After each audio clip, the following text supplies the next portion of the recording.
headquarters of the 103rd Brigade here in Marawi City. We just saw 4 choppers leave the brigade.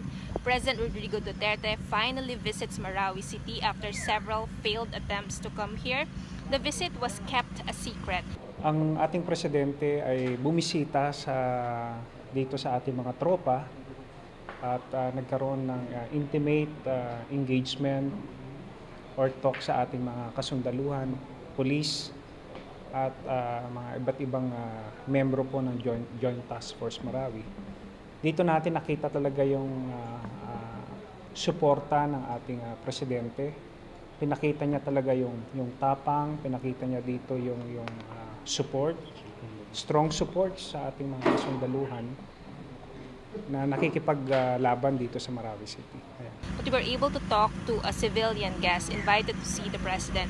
They were initially told that the visit was canceled and they've left Marawi for Iligan when they got another call to tell them that the president actually pushed through with his visit.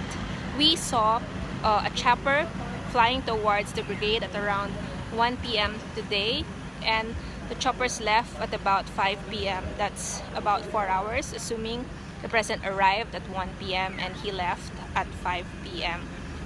It's now the 9th week of the clashes.